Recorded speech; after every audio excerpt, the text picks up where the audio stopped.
When NANAY comes home from the hospital. So this is a performance style piece to a vocal story. It's a story about a Filipino family coping with the pandemic and also the nurse pipeline in the Philippines.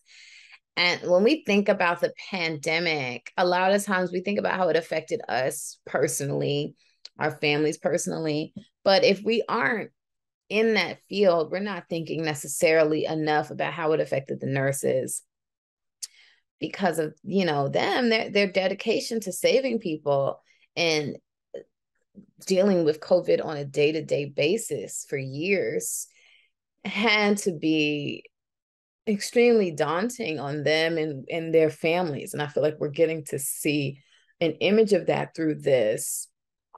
The weariness of this person coming home from the hospital is being represented through this movement. And I felt like I'm watching this piece from the audience, in the way that it's sort of shot looking onto a stage, darkness around it. It almost felt like my point of view is from the audience looking in on this performance. But I definitely felt like it did a great job as giving a visualization to the fatigue and to the emotional distress that came from being a nurse at that time. This film is called When NANAY Comes Home from the Hospital. This is a touching and provocative dance short. There's a lone dancer in navy pajamas, and a narrator reads a poem about nurses from the Philippines coming to work in the U.S. Interesting historical details about these nurses over the years. The dancer covers the wood floor well, spinning and bending, so flexible and passionate, and the narrator's voice is somber and effective, and the poetic elements reveal the hopes and fears of these hardworking nurses during COVID. I love the soulful piano score and the soft vocals under the action. Well done, memorable piece. This video was so beautiful and moving, and it told a story that I, had known in theory, but hearing it so personally was really moving. And the dancer was so gifted, but B, they worked so well in conjunction with the text, and every line of that text was punctuated and emphasized and highlighted by the dancer. And the fact that they were able to flow so organically with the text and with the lighting and with the music, everything was in time, everything was fluid, and it was, I got chills up and down my arms from just how seamlessly everything worked and how perfect the dancer was with the text. The text itself was incredible and brought me to tears, and the poet, Zoe Dorado, is incredible. But really the video as a whole was a joy to watch, and it was hard to watch, but the dancer made it so light and easy to follow the narrative, and I wanted to know more and more, and I could have honestly watched it for hours.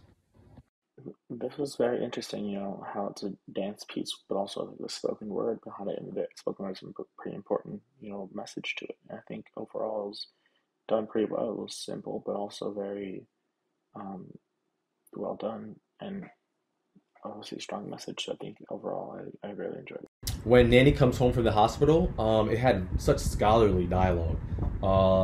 It makes the watch kind of even more worthwhile.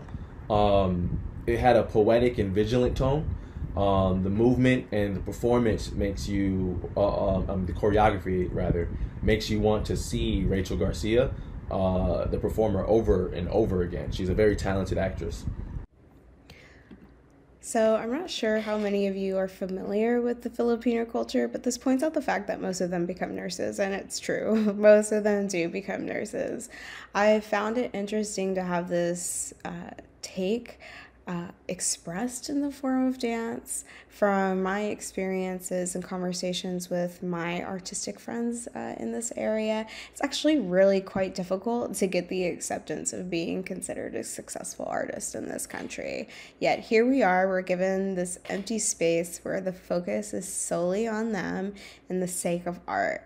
And we hear this stream of consciousness about this particular embodiment of people and how it affected them in the pandemic and the burdens that they share together and alone. It was a really great piece to expand the conversation.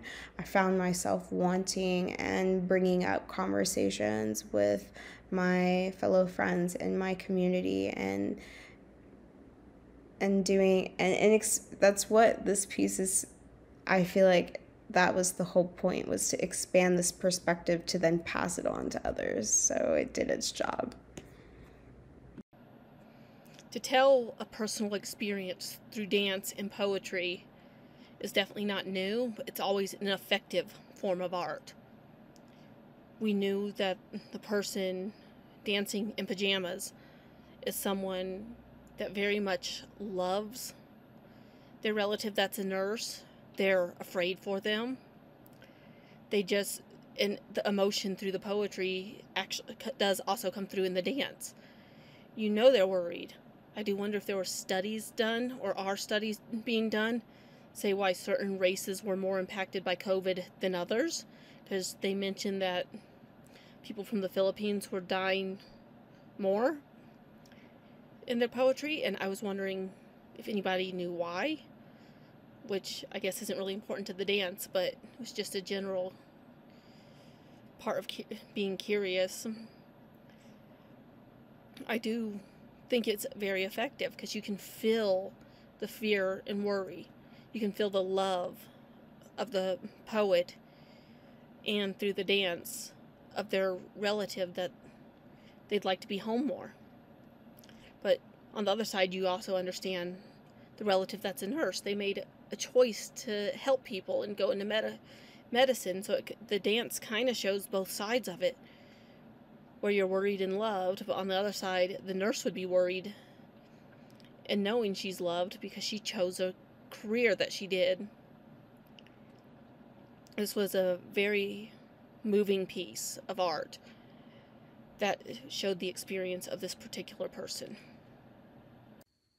All right, I just finished watching When NANAY Comes Home. I really enjoyed this piece, mainly because it felt so powerful and grounded and real. And I felt like the spoken word conceit mixed with the very bare stage conceit. Even the performer was really dressed down, and it was almost a somber construct in her wardrobe, really sort of matched philosophically and thematically with the performance in general. And I thought it was a really great balance between the sequences in the spoken word as she explained her grandmother, I believe, returning home from the hospital, and all the pain and the dynamics that come from growing older and seeing someone that you love in pain, and seeing someone that you love sort of having to face the mortality or their body breaking down, and sort of our lead performer being incredibly lithe and incredibly mobile and incredibly emotive in her performance, and how she expressed herself and how she navigated the floor. There's a lot of sequences with her on the ground specifically that I thought were quite powerful. I ended up really enjoying this piece and thought that this was